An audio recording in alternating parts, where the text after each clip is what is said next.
찬송가 하겠습니다. 찬송가는 276장입니다. 276장입니다. 6장. 예, 76, 276.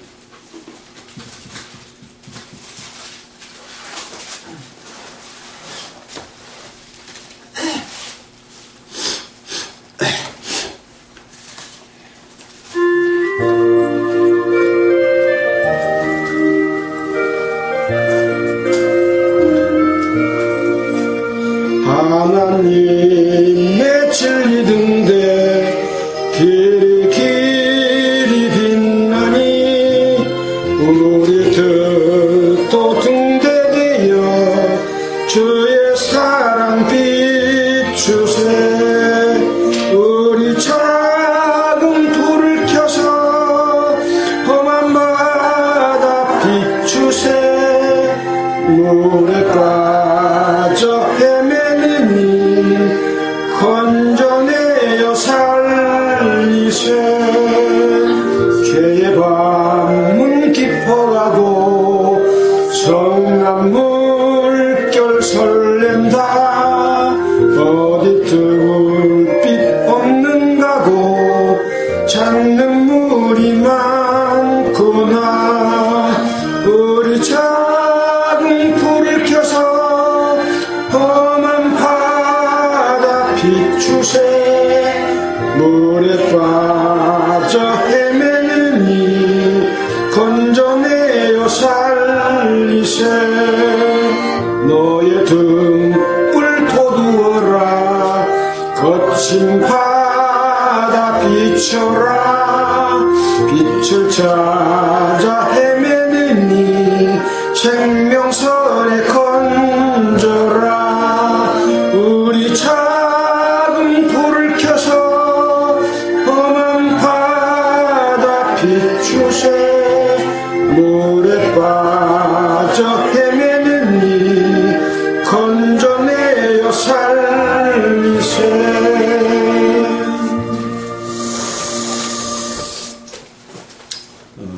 잠깐 기도드리겠습니다. 우주 만물을 창조하시고 인류의 역사를 주관하시며 우리를 지혜에서 구원하여 주시고 하나님의 백성으로 삼아주신 능력의 하나님 아버지께 늘 감사와 찬송을 드립니다. 이 시간 또 함께 모여서 하나님의 말씀을 공부하고자 합니다.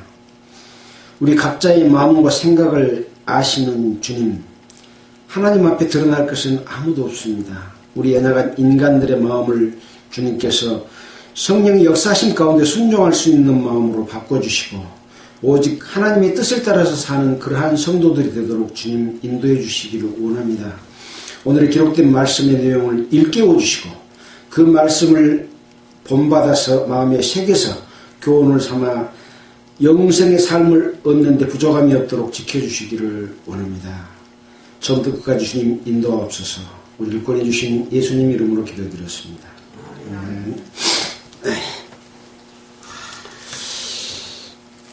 반갑습니다. 오늘이 12월 19일입니다. 18일. 날짜를 잘못했네. 18일입니다.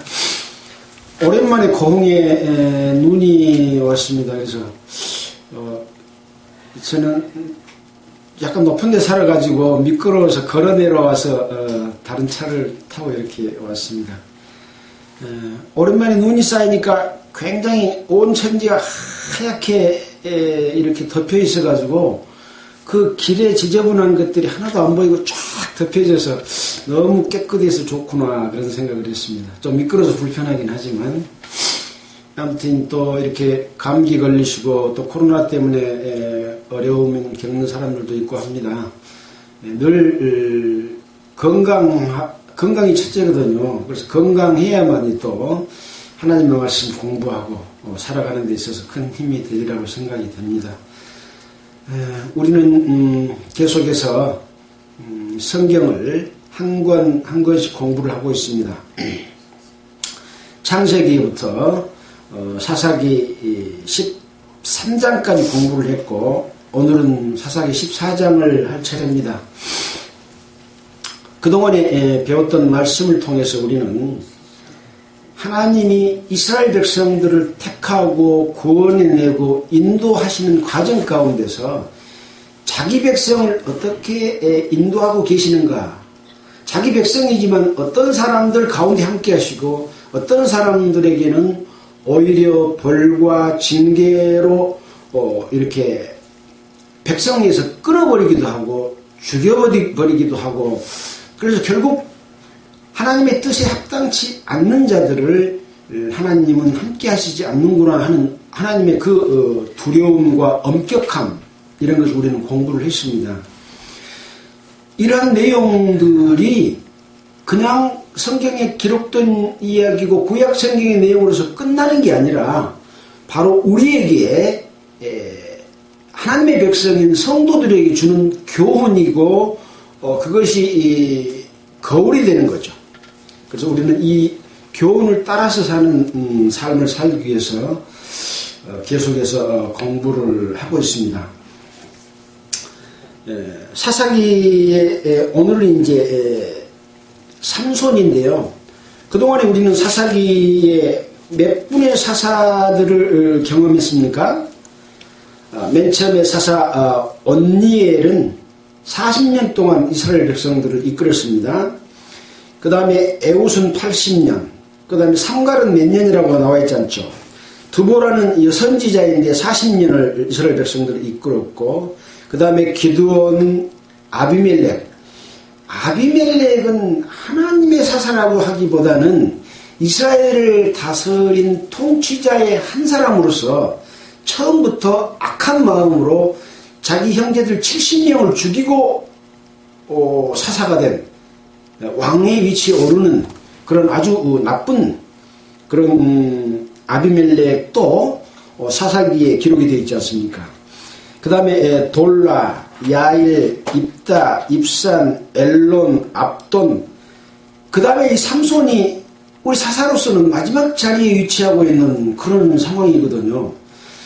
그러면 우리는 그동안에 사사들의 통치를 통해서 이스라엘 백성들이 어떻게 했고 우리가 배울 교훈들은 다 배웠다고 해도 과언이 아닐 정도죠.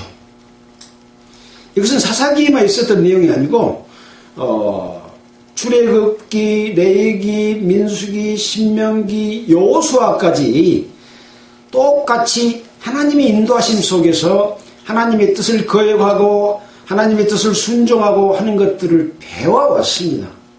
거기에 이어져서 여호수아에 이어서 사사가 시작이 됐거든요. 그래서 우리는 하나님께서 어떤 교훈을 주실 때 그 교훈이 나와는 어떤 관계가 있는가? 이스라엘 백성에게 행하신 일이지만 교회에는 어떤 교훈을 주는가 하는 것들을 우리가 받아들이고 그것을 깨달아서 그대로 살아가는 것까지가 우리가 해야 될 그런 일이라고 생각이 되어집니다. 이제 삼손이 등장하는 배경을 보면은 이스라엘 자손이 다시 여호와의 목전에 악을 행하였으므로 여호와께서 그들을 40년 동안 블레셋 사람의 손에 붙였다 라고 하면서 이제 이런 상황 가운데서 이스라엘이 또 부르짖음으로 말미암아 삼손을 보내서 이스라엘 백성들을 또 이끌어가는 그런 과정 가운데 있는 그런 내용을 우리는 사사기 13장에서 이 삼손이 태어나는 과정에 있었던 일들을 공부를 했습니다. 그래서 13장 24절에 보면 여인이 아들을 낳음에 이름을 삼손이라 하니라. 아이가 자라매 여호와께서 그에게 축복을 주시더니 소라와 에스디올 사이 마네단에서 여호와의 신이 비로소 그에게 감동하시니라. 그래서 이제 삼손은 낳을 때부터 하나님의 사람으로 드리운 바 됐습니다. 삼손의 부모가 드리는 것이 아니라 하나님께서 삼손을 택했고 낳을 때부터 드림을 되는 그러한 사사였기 때문에 어떻게 보면 다른 사사들과는 좀 다를 정도로 특별한 그런 경우라고 할 수도 있죠. 자, 그런 삼손이 자라서 이제 하나님의 일을 할 만한 그런 위치로 성장을 한 거죠. 예수님도 하나님이 육신의 몸을 입고 이 땅에 오신 분이 예수님이지 않습니까? 그래서 동정녀 마리아, 남자와 관계에서 태어난 것이 아니라 성령으로 잉태해서 태어났지만 어린아이일 때부터 일을 한 건 아니거든요. 성장 과정을 거쳐서 이제 30세가 되어서 비로소 활동을 하기 시작한 것이기 때문에 어떻게 보면 예수님이 활동한 시간은 3년밖에 안 될 정도로 짧은 기간에 예수님이 이 땅에 오신 목적과 역사를 이루었다고 볼 수가 있는 것이죠. 그래서 하나님이 함께 하시고 일하시게 할 때 비로소 쓰임을 받게 되는 그런 경우다라는 거죠. 그러나 그 과정 가운데서 준비하는 과정들은 많이 있었겠죠. 모세 같은 경우는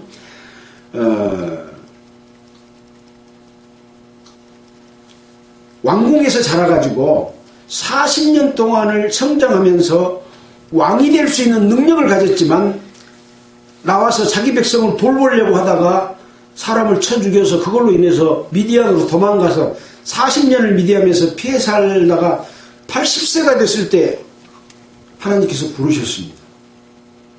이런 준비 과정이 다 있었지만 모세는 나는 아무것도 할 수 없습니다. 말도 못합니다. 능력도 없습니다. 라고 자기 자신을 아주 겸손해하고 나는 할 수 없습니다. 라고 했기 때문에 하나님의 능력이 모세를 통해서 나타난 거죠.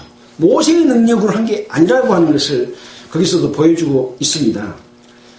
이것은 하나님이 택하는 모세나 여호수아나 사사들 뿐만 아니라 하나님의 일을 하는 모든 사람들은 하나님이 들어서 쓸 때만 그 능력을 행하고 하나님의 뜻을 행하지 그 나머지는 자기 삶인 것이거든요.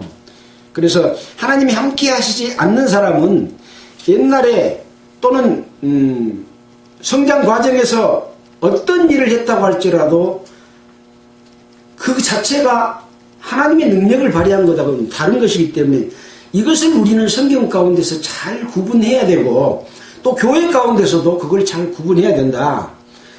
그래서 어떤 훌륭한 목사나 선교사나 이런 사람들이 하나님의 말씀을 증거한다고 할 때도 그 사람의 종말을 주의하여 보고 그 말씀을 따를지 안 따를지는 성경에 비추어서 판단을 해야 되는 그런 중요한 것들을 놓쳐서는 안 된다 하는 것이죠. 자, 이렇게 이제 삼손이 성장해서 여호와의 신이 그에게 감동했습니다. 이제 오늘 사사기 14장이 시작되잖아요. 쭉 읽어가면서 한번 살펴보도록 하겠습니다. 삼손이 딥나에 내려가서 거기서 블레셋 딸 중 한 여자를 보고, 지금 여기 지도를 컴퓨터 화면에 이렇게 비춰놨습니다. 좀 멀어서 잘 자세하게 보이지는 않잖아요. 그래서 지금 이 블레셋은 어느 지역이냐, 지중해 쪽에 나와 있는 그 아랫부분, 옆바에서부터 그 밑에 가사까지의 지경, 해안 지경에 살고 있어서 약간 중간에 산악지대하고 겹치기도 하고 평야지대하고 겹치기도 하고 그런 곳에 살고 있는 그런 블레셋입니다. 이제 삼손이 한 여자를 보고 도로 올라와서 자기 부모에게 말하여 가로되 내가 딥나에서 블레셋 사람의 딸 중에 한 여자를 보았습니다. 이제 그를 취하여 내 아내를 삼게 하소서라고 지금 요청을 한 겁니다. 우리는 배웠잖아요. 가나안 땅을 점령하면 가나안 땅에 살고 있는 족속과 결혼하라 그랬어요? 하지 말라 그랬어요? 하지 말라 그랬잖아요. 그리고 가나안 땅에 살고 있는 자들을 진멸해야 되고 그들이 섬기는 우상이나 각종 신들을 전부 파하고 없애고 전부 그렇게 처리해야 될 그런 상황인데 하나님의 신이 감동한 삼손이 블레셋 사람하고 결혼하겠다라고 지금 얘기하고 있는 거죠. 그러니까 이제 부모가 말을 합니다.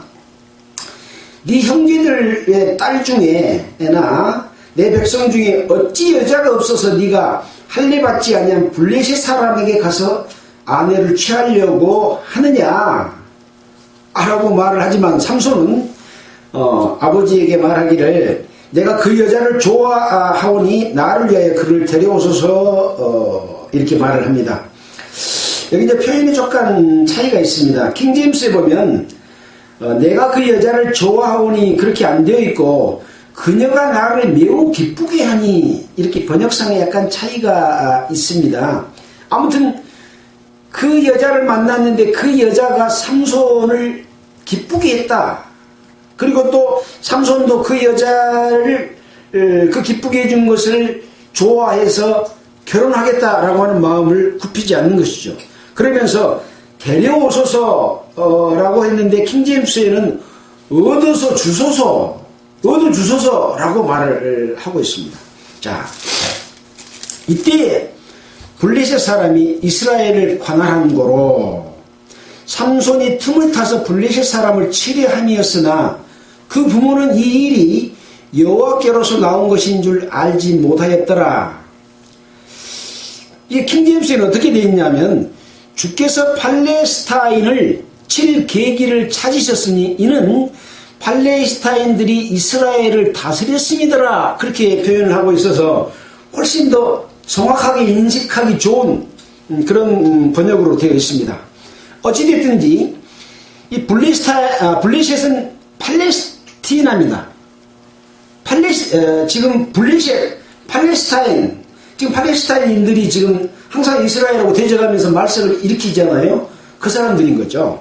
그래서 그 사람들이 이 이스라엘을 관할하고 있는 그런 상황이었다라고 하는 거죠. 근데 그 사람들을 치기 위해서 지금 이 블레셋에 있는 여인과 결혼을 하고 그것을 공격할 기회를 잡기 위한, 구실을 잡기 위한 하나님의 뜻이다라고 하는 거죠. 그래서 우리는 하나님의 뜻 가운데는 어떤 것도 초월하는 방법을 택하시는 그런 경우도 우리가 볼 수가 있습니다. 그래서 항상 우리는 어떠한 일이 벌어지더라도 우리 사람의 판단이나 그런 것 가지고 판단해서는 안 되고 저 가운데 하나님의 능력과 뜻이 어떻게 나타나는가 하는 것을 늘 관심 가져야 되는 그런 상황인 거죠. 자, 그래서 그 부모는 여호와께로서 이런 블레셋을 치려고 한 계획인 것을 알지 못했습니다.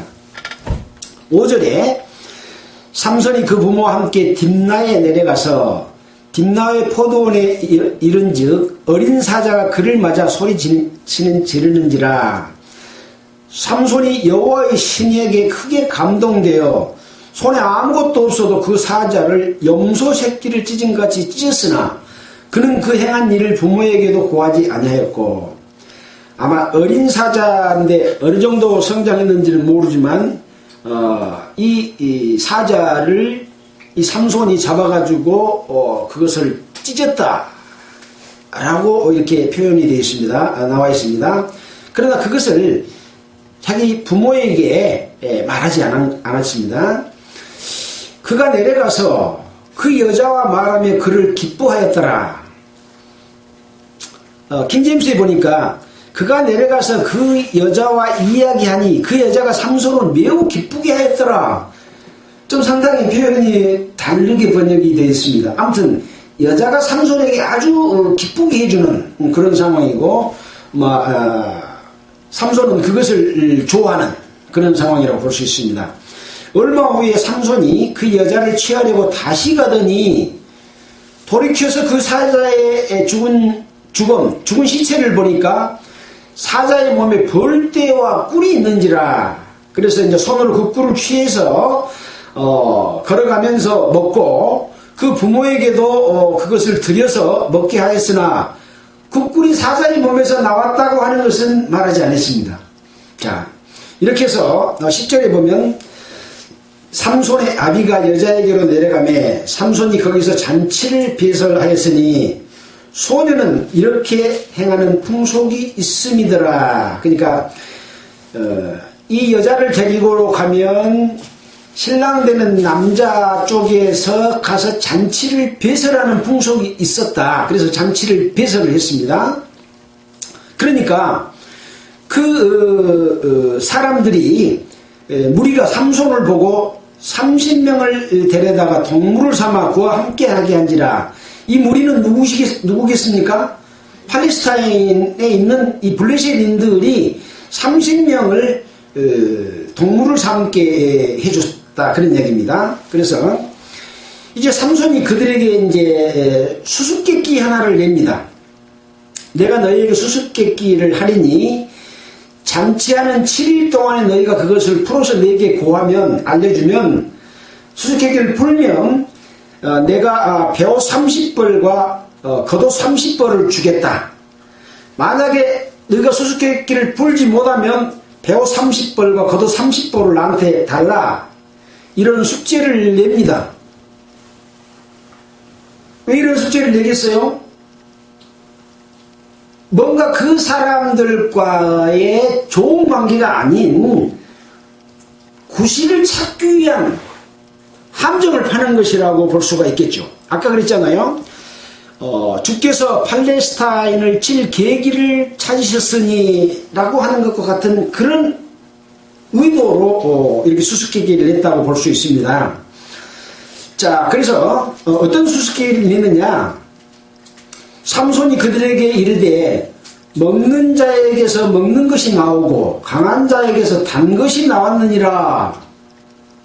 이게 뭐냐 하고 물어본 거죠. 그들이 3일이 되도록 수수께끼를 풀지 못하였더라. 잔치는 며칠이라 했습니까? 7일 동안 잔치인데 3일 동안에 못 풀었습니다. 제 7일이 또 됐습니다. 그들이 삼손의 아내에게 이르되 네가 네 남편을 꿰어서 그 수수께끼를 우리에게 알게 해라. 그렇지 않으면 너와 내 아비의 집을 불살겠다.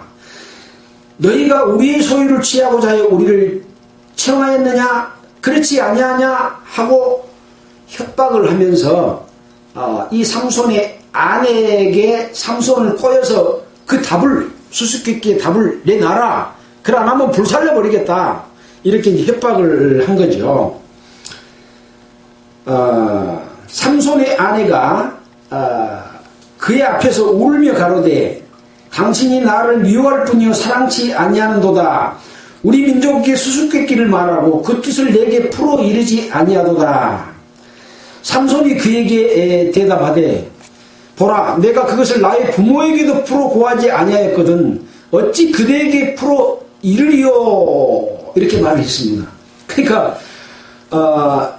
이 사자를 잡아 찢을 때도 부모에게 내가 그렇게 했습니다 말을 안 했고, 거기서 벌떼의 꿀을 취하여서 먹으면서 부모에게 줄 때도 이것이 내가 찢은 사자 속에서 나온 꿀입니다 라고 말을 안 해준 거죠. 왜냐하면 이것이 자기가 낼 수수께끼인데 알려주면 그것이 전일 수가 있기 때문에 그렇게 철저하게 내 부모에게도 알리지 않았다. 근데 내가 어찌 그대에게 풀어서 말을 해주겠느냐.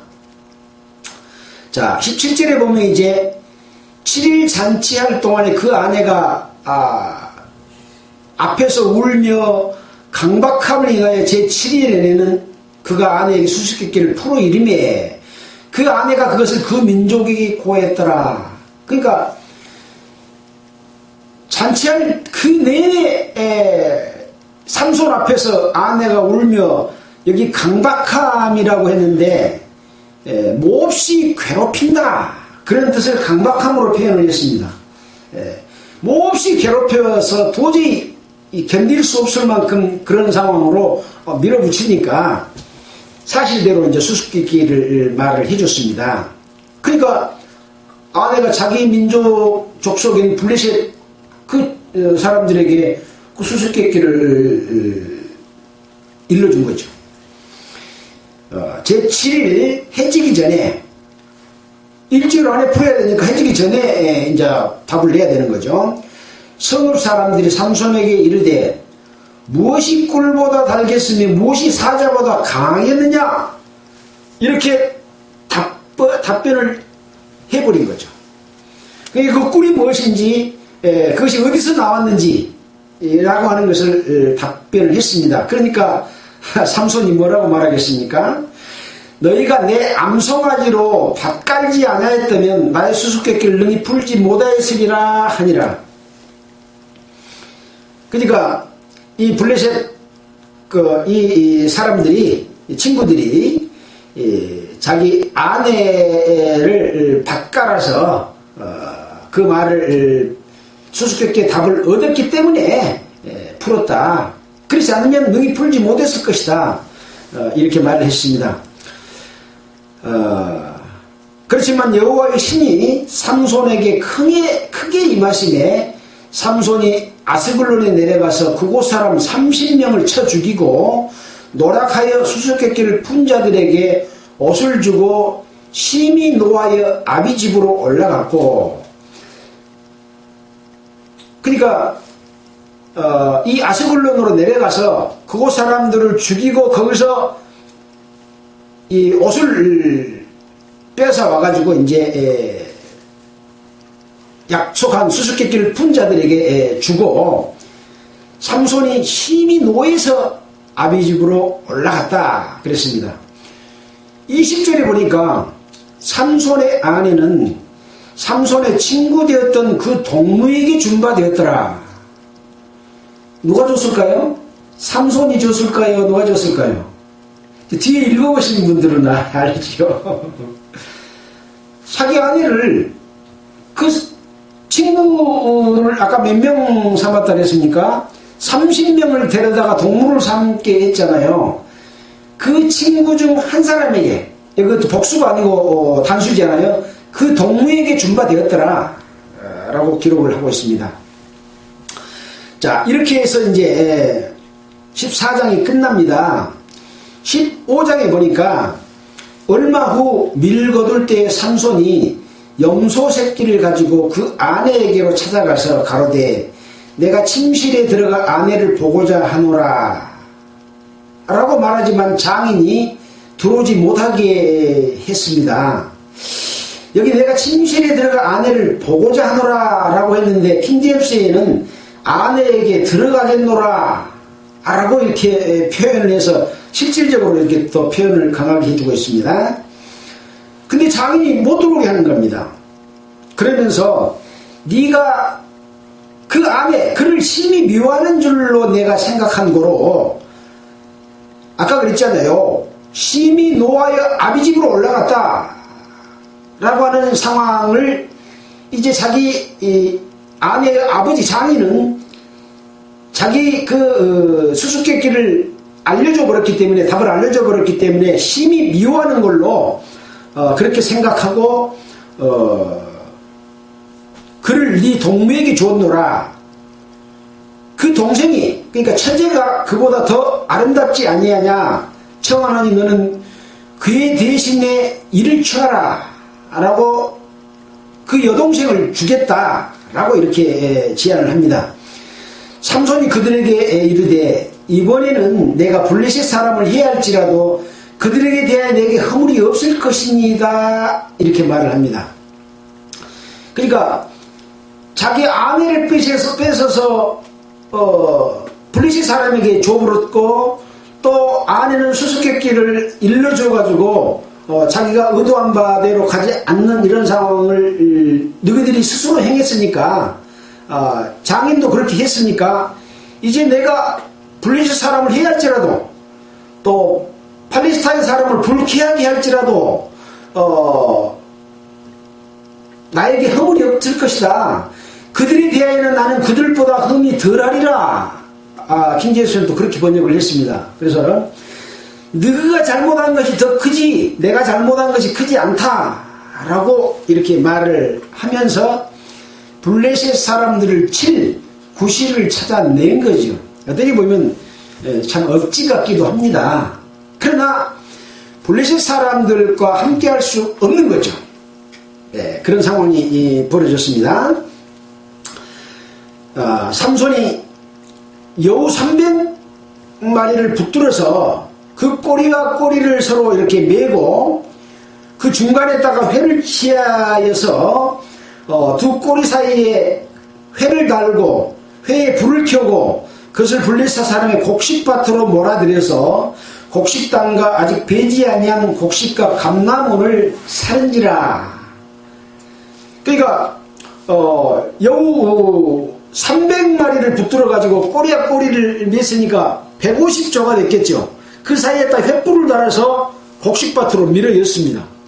그러니까 이제 킹제임스에 보면 곡식단과 배지 않는 옥수수와 포도원과 올리브를 함께 불살랐더라. 여기는 조금 밭에 불살린 걸로 그렇게 되어 있는데 자세하게 그렇게 번역이 되어 있더라고요. 그렇게 하니까 블레셋 사람들이 가로되 누가 이 일을 행하였느냐? 혹이 대답하되 딥나의 사이 삼손이니 장인이 삼손의 아내를 취하여 그 동무되었던 자에게 준 이유 때문이다. 그러니까 왜 이렇게 삼손이 화가 나서 여우 300마리를 풀어서 우리 농장을 불태웠는지 바로 장인이 삼손의 아내를 취해서 그 동무에게 좁은 연고다 라고 자기들이 말한 겁니다. 그러면서 이제 블레셋 사람이 올라가서 그 여인과 그 아비를 불사르니 그렇게 행한 장인과 그 딸을 누가 불살랐어요? 블레셋 사람이 올라가서 불을 살랐습니다. 삼손이 이제 그들에게 말합니다. 너희가 이같이 행하였은즉 내가 너희에게 원수를 갚은 후에야 말이라. 이제 그만하겠다 라는 거죠. 그러니까 사실 삼손이 장인과 딸을 불살리려고 하는 의도가 아니었잖아요. 근데 블레셋 친구들은 이것 때문에 삼손이 화가 났으니까 자기들이 그냥 앞장서서 장인과 딸을 불살라버린 것이지 않습니까? 그러니 내가 너에게 원수를 갚고 끝내겠다. 너희가 이같이 행하였으나 내가 여전히 너희에게 복수하리라. 그 후에 내가 그치겠다. 이렇게 번역을 또 킹제임스에서는 해서 구실을 만들고 그 구실에 따라서 복수하는 형태로 블레셋 사람을 이제 8절에 보면 블레셋 사람을 크게 도륙하고 내려가서 에담 바위 틈에 거하니라. 이렇게 기록을 하고 있습니다.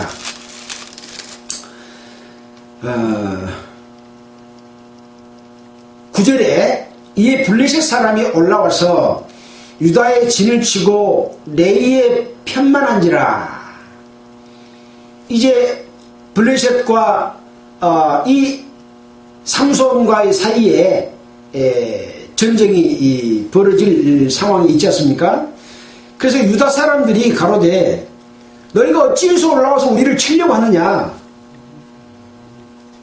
블레셋 사람들이 대답하되 우리가 올라오기는 삼손을 결박해서 그가 우리에게 행한 대로 그에게 행하리 함이로라.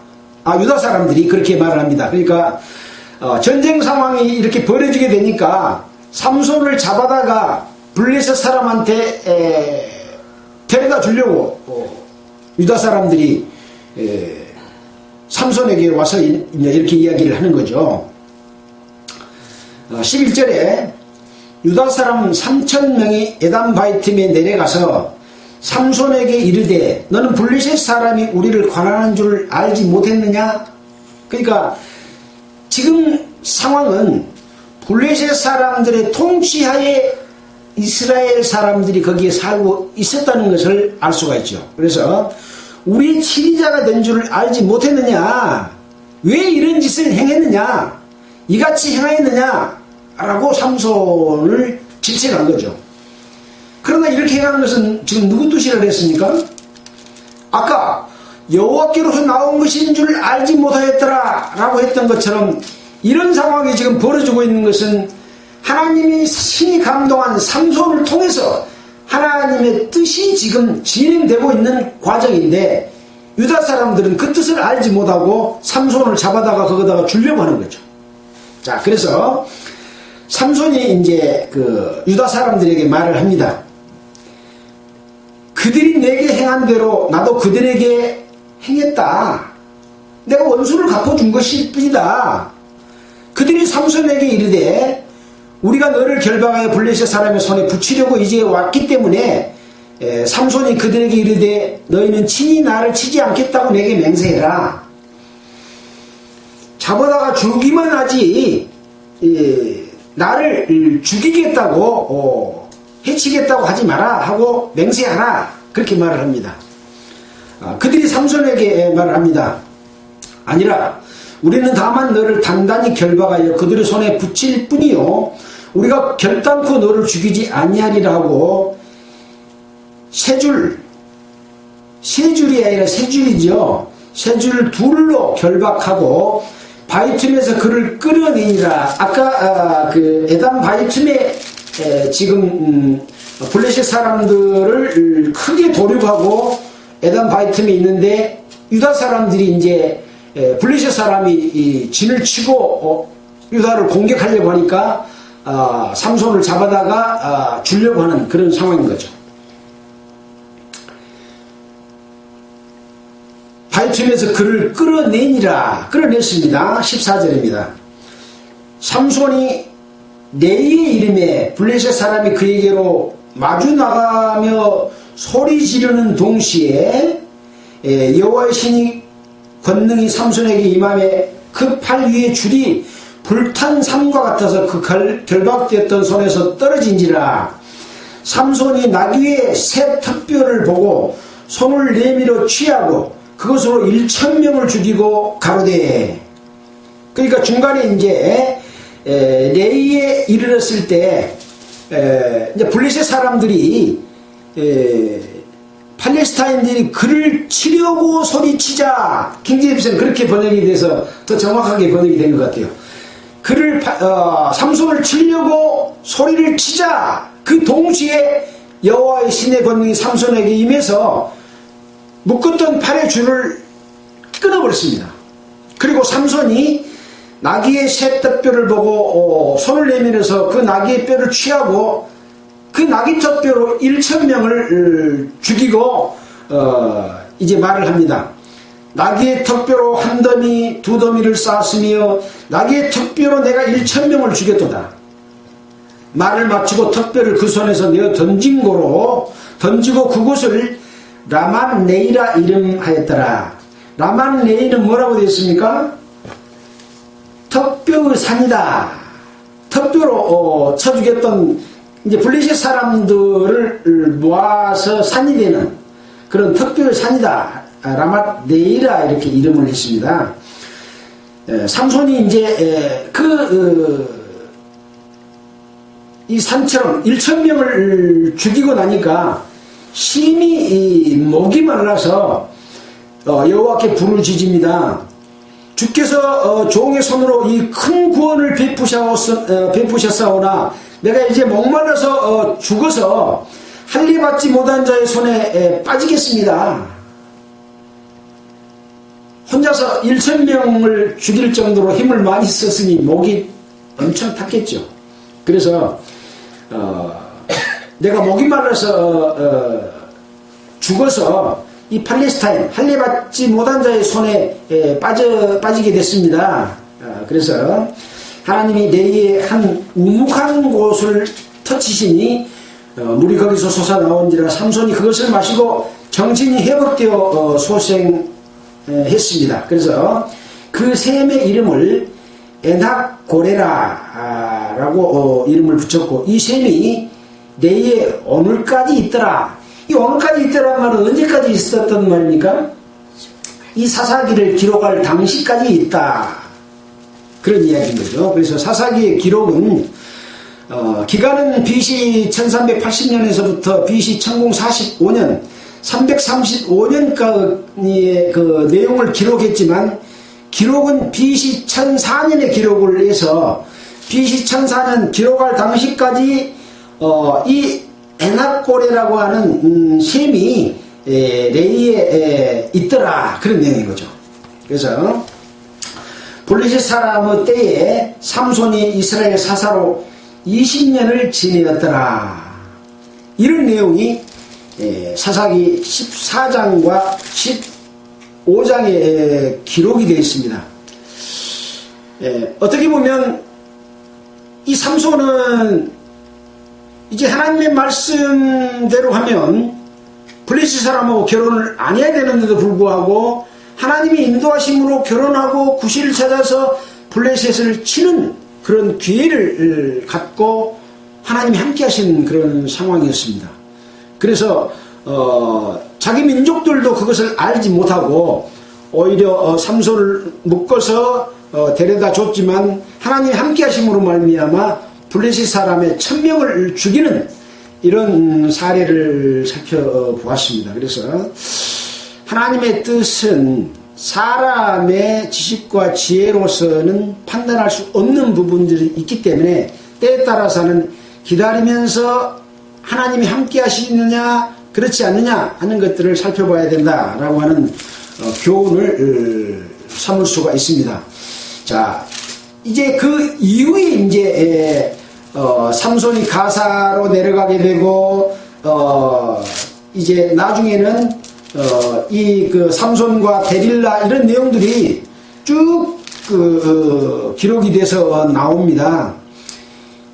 삼손은 하나님이 날 때부터 사사로 이렇게 택한 나실인이었지만 삼손도 데릴라를 취함으로 말미암아 이 데릴라에게 꼬여서 자기가 힘이 빠져서 결국은 블레셋의 많은 사람을 죽이고 같이 함께 죽는 그런 상황이 연출이 돼서 하나님께 쓰임을 받는 사람이라고 할지라도 옳지 않는 일을 하면 결국은 죽음을 맞이하는, 하나님이 일을 하고도 죽음을 맞이하는 그런 불행을 겪을 수도 있는 그런 상황들을 우리는 살펴보게 됩니다. 아마 사사 중에서는 기드온이 유명하죠. 또 삼손이 또 유명해서 삼손에 대해서는 아마 교회 다니지 않는 기독교인이 아니라고 할지라도 뭐 명화를 보고 삼손과 데릴라, 여기 성경에는 들릴라 이렇게 나와 있습니다만은 약간의 번역의 그 이름은 외국 사람의 이름이니까 다르게 번역될 수도 있어서 많은 사람들이 알고 있는 그런 성경의 역사 속의 한 인물을 살펴봤습니다. 우리는 이 스토리가 중요한 게 아니죠. 하나님의 뜻과 하나님의 그 뜻이 어떻게 이루어지고 우리는 어떤 것을 깨달아서 우리가 조금도 유비되지 않는 삶을 끝까지 살 거냐 하는 것이 중요한 부분이기 때문에 항상 우리는 어떤 그 사건의 내용을 기억하는 것보다는 그 이면에서 그 속에서 역사하시는 하나님의 뜻을 이해하고 그것이 나의 삶이 돼서 삼손은 실패했지만 우리는 끝까지 실패하지 않는 그런 하나님의 백성이 되어야 되겠죠. 그래서 하나님께서 교회를 택하시는 이유는 에베소에 나와 있지만 점도 없고 흠도 없는 하나님의 신부를 만들어가는 과정 가운데 있는 것이 이 교회의 역사입니다.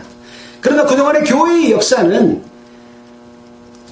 끊임없는 마귀의 침투로 말미암아 하나님의 일을 했다고 하는 사람들도 나중에 가서 마귀에게 져서 넘어져서 외형과 형식과 기독교가 종교 형태로 변질돼서 하나님을 섬기는 방법을 엉뚱하게 예배드리는, 제사드리는 그런 방법으로 변경됐다고 하는 것을 우리는 성경과 역사를 통해서 얼마든지 살펴보고 있어서 우상 섬기는 것이 무엇인지, 종교가 무엇인지, 성경에서 말하는 이 음녀가 무엇인지, 나중에 심판받을 바벨론이 무엇인지 하는 것을 알지 못하면 우리도 똑같이 어떤 잘못된 종교 집단에서 그 우상을 섬기고 잘못된 종교의 지도자들에게 따라서 함께 멸망당할 수 있는 그런 가능성이 엄청 크다. 요한계시록에 7교회가 나옵니다. 7교회에 100% 하나님의 뜻에 합당한 교회가 있었습니까? 없었잖아요. 바로 그것이 교회의 역사를 의미하는 것이고, 그 가운데서 참으로 하나님의 뜻에 합당한 자를 찾아내시는 것이 하나님의 계획이라고 하는 거죠. 그래서 교회에 예수 그리스도를 머리로 한 몸된 교회는 계속해서 나아가면서 정결례를 행하면서 거룩해지는 일을 지금도 하고 있습니다. 그 가운데 내가 들어가지 못하느냐 하는 것들을 우리는 성경을 통해서 배우고 그곳에 동참하는 여러분이 됐을 때 거룩한 성 예루살렘에서 하나님과 늘 함께 할 수 있는 영원한 영광 가운데 들어가게 된다고 하는 것이죠. 그러니까 조금 잘못해도 하나님이 봐주실 것이다, 그런 것은 없습니다. 이스라엘 백성들이 그런 사사들의 인도하신 가운데서도 늘 범죄했잖아요. 늘 우상 섬겼잖아요. 그 뭘 이야기하느냐? 그런 자들은 하나님이 그 가운데 함께하지 않는다라고 하는 것을 보여주는 겁니다.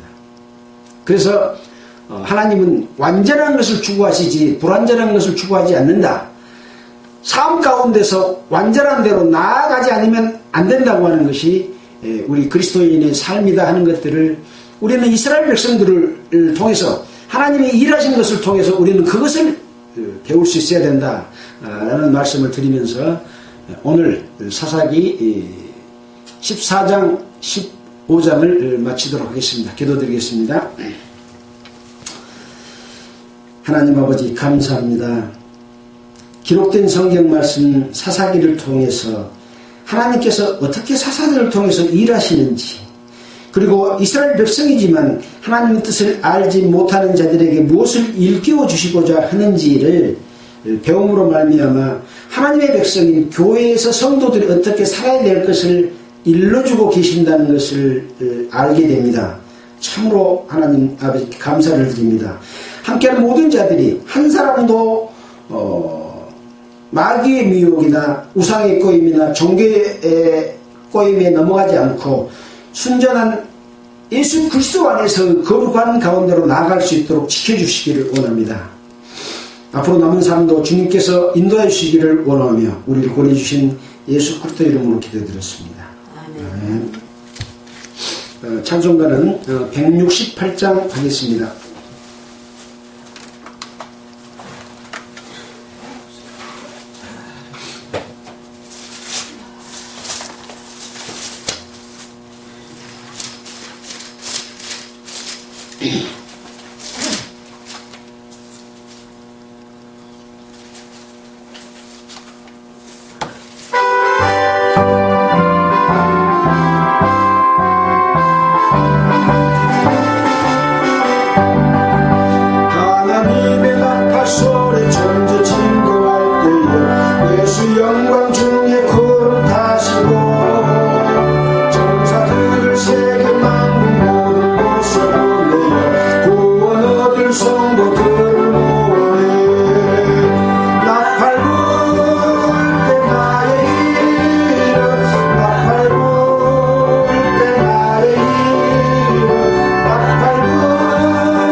마치겠습니다. 수고하셨습니다.